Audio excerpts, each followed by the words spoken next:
दोस्तों नमस्कार। आप सभी का स्वागत है आप सभी की इस YouTube चैनल कलाम को सलाम में। आज हम बात करेंगे CRR और SLR के बारे में। ये शब्द आपके भारतीय अर्थव्यवस्था से संबंधित है, तो इनके विषय में आज हम कुछ डिस्कस करेंगे। तो सबसे पहले देख लेते हैं CRR के बारे में। देखिए ज़रा ध्यान से सुनिएगा। CRR, C का मतलब हुआ कैश, R का मतलब हुआ रिजर्व, अगले R का मतलब है रेशो। तो पूरा क्या हुआ इसकी फुल फॉर्म? पूरी फुल फॉर्म ये हुई कैश रिजर्व रेशो। अगर हम हिंदी में बात करते हैं इसकी, तो हिंदी में मतलब निकलता है इसका नगद आरक्षित अनुपात। तो अब ये CRR क्या है इसके बारे में देख लेते हैं। देखिए, जैसे कि हम लोगों ने बात की थी कि भारत का जो केंद्रीय बैंक है वो है RBI, यानी कि रिजर्व बैंक ऑफ इंडिया। अब एक दूसरा बैंक जो हमने उदाहरण लिया था वो हमने लिया था स्टेट बैंक ऑफ इंडिया, यानी कि एक तो बैंक हो गया हमारा RBI और दूसरा बैंक हो गया स्टेट बैंक ऑफ इंडिया, यानी कि SBI। अब क्या हुआ, SBI के पास लोग अपना धन जमा कराते हैं, मैं आप अन्य सभी बैंक में अपना पैसा जमा कराते हैं। तो मान लीजिए हम सभी ने SBI के पास कुछ धन अपना डिपॉजिट करा दिया, जमा करा दिया। अब उदाहरण के तौर पर हम मान लेते हैं 100 रुपये SBI में जमा कराए। हम 100 रुपये का उदाहरण इसलिए लेते हैं ताकि हमें अच्छे से समझ में आ जाए, आसानी से समझ में आ जाए। तो 100 रुपये SBI में जमा करा दिए, इतनी बात समझ में आ गई। अब क्या होगा, अब हमने तो जमा करा दिए 100 रुपये। अब कोई दूसरा व्यक्ति SBI के पास आया और वो SBI को कहने लगा कि सर मुझे ऋण दे दीजिए, लोन दे दीजिए, या फिर डेट दे दीजिए, या कर्ज दे दीजिए, कि मुझे कर्ज दे दीजिए, मुझे अपना उद्योग स्थापित करना है, मुझे कोई काम स्टार्ट करना है, मुझे कोई बिजनेस स्टार्ट करना है। तो क्या आपको लगता है कि जो स्टेट बैंक ऑफ इंडिया है वो 100 के 100 रुपये वो कर्ज दे देगा, दूसरे व्यक्ति को लोन दे देगा? जो किसी दूसरे व्यक्ति ने, यानी कि मैंने या आपने 100 रुपये जो डिपॉजिट कराए हैं, जो जमा कराए हैं, क्या वो पूरे 100 के 100 वो लोन दे देगा? नहीं, ऐसा नहीं है साथियों। अब SBI क्या करेगा, उन 100 रुपये में से कुछ पैसे, 100 रुपये में से कुछ पैसे या कुछ धन वो अलग रख लेगा, यानी कि रिजर्व रख लेगा। किसके पास? RBI के पास। यानी कि 100 रुपये में से कुछ पैसे, कुछ धन वो RBI के पास सुरक्षित रख लेगा। उसको वो जिस अनुपात में रखेगा उसी को बोलते हैं कैश रिजर्व रेशो और नगद आरक्षित अनुपात। देखिए नाम से ही स्पष्ट है, नगद। तो ये जो पैसे रखे जाएंगे वो नगद रखे जाएंगे, यानी कि कैश की फॉर्म में रखे जाएंगे। अब आप और समझने का प्रयास कीजिए। मान लीजिए 100 रुपये SBI में जमा कराए थे, तो SBI ने उन 100 रुपये में से लगभग 4 रुपये RBI के पास नगद के रूप में, यानी कि 4 रुपये रख दिए। किसने रख दिए? SBI ने।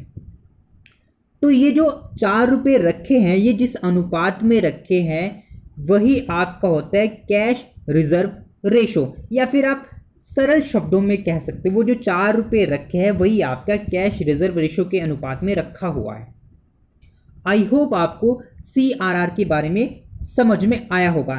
एक बात और ध्यान देने वाली है, वो यह है कि जब CRR के थ्रू, CRR के माध्यम से SBI ने अपने 4 रुपये रिजर्व बैंक ऑफ इंडिया के पास रख दिए। कहने का मतलब रिजर्व बैंक ऑफ इंडिया के पास भी तो 4 रुपये जमा करा दिए।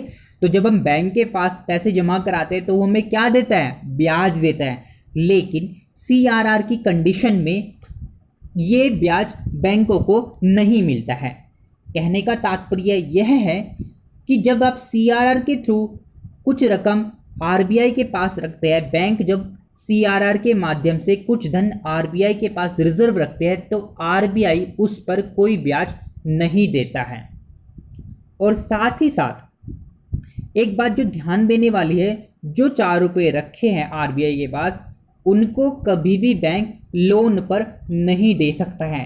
कहने का तात्पर्य यह है कि जो 4 रुपये आपने आरबीआई के पास नगद के रूप में रख दिए, उनका इस्तेमाल आप भविष्य में भी लोन के रूप में, किसी को कर्ज देने के रूप में नहीं कर सकते हैं।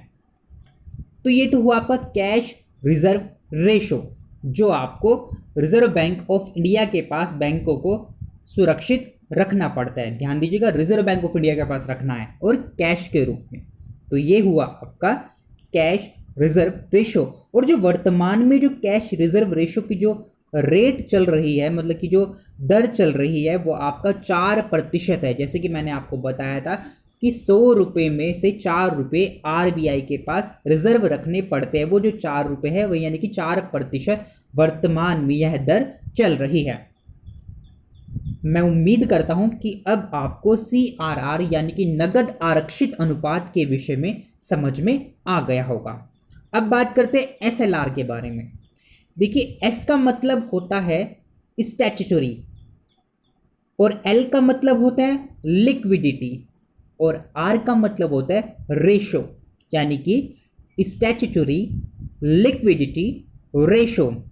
हिंदी में बोलते हैं इसको सांविधिक तरलता अनुपात। अब यह क्या होता है? देखिए, जिस प्रकार बैंक ने, स्टेट बैंक ऑफ इंडिया ने आरबीआई के पास कुछ धन सुरक्षित रखा है, इसी तरह स्टेट बैंक ऑफ इंडिया कुछ धन अपने पास रिजर्व रखेगा। तो जिस अनुपात में वो रखेगा उसी को बोलते हैं सांविधिक तरलता अनुपात। कहने का तात्पर्य, अगर हम उदाहरण के रूप में समझने का प्रयास करें तो कुछ ऐसे होगा कि 100 रुपये जो लोन के 100 रुपये जो हम लोगों ने स्टेट बैंक ऑफ इंडिया के पास जमा कराए, तो उन 100 रुपये में से 4 रुपये तो CRR के थ्रू हमने रिजर्व बैंक ऑफ इंडिया को जमा करा दिए।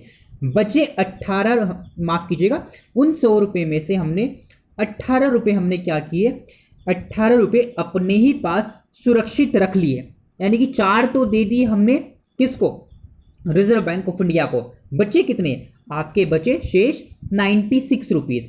अब उन 96 रुपये से 18 रुपये हमने अपने पास, स्टेट बैंक ऑफ इंडिया ने अपने पास सुरक्षित रख लिए। तो जिस अनुपात में रखेंगे उसी को बोलते हैं SLR। मैं 18 इसलिए कह रहा हूँ ताकि, क्योंकि भविष्य में जो SLR की जो रेट चल रही है वर्तमान में, वो 18% चल रही है। यानी कि 100 रुपये अगर जमा कराए हैं तो 18 तो स्टेट बैंक ऑफ इंडिया के पास, स्टेट बैंक ऑफ इंडिया को अपने पास 18 रुपये सुरक्षित रखने ही पड़ेंगे और 4 रुपये रिजर्व बैंक ऑफ इंडिया के पास। एक बात जो यहाँ पर ध्यान देने की है वो यह है कि जो 18 रुपये है वो आप नगद के रूप में भी रख सकते हो और आप इसको गवर्नमेंट सिक्योरिटीज़, जिसको बोलते हैं सरकारी प्रतिभूतियाँ, या फिर सोना, गोल्ड के रूप में भी रख सकते हैं। तो SLR को कैश के रूप में, गोल्ड के रूप में या फिर गवर्नमेंट सिक्योरिटीज़ के रूप में भी रखा जा सकता है। वैसे कहने का मतलब तो यही है कि वैसे तो ये पैसे हमें आरबीआई के पास ही सुरक्षित रखने पड़ते हैं। बस CRR में क्या होता है, वो पैसे हमें आरबीआई में ही जमा करने पड़ते हैं। लेकिन SLR में क्या होता है, उस पैसे को हम अपने पास सुरक्षित रखते हैं। स्टेट बैंक ऑफ इंडिया अपने ही पास अलग से रख लेता है। बस ये आपको अंतर ध्यान रखना है। और दूसरा जो अंतर यह है कि SLR में स्टेट बैंक ऑफ इंडिया को ब्याज मिलेगा, यानी कि आरबीआई SLR के थ्रू बैंकों को ब्याज देता है। आई होप अब आपको CRR और SLR के बारे में जानकारी प्राप्त हो गई होगी। तो आज हम इतना ही रखते हैं। आगे आने वाली वीडियो में बात करेंगे कुछ नए टॉपिक्स के साथ। तब तक के लिए धन्यवाद।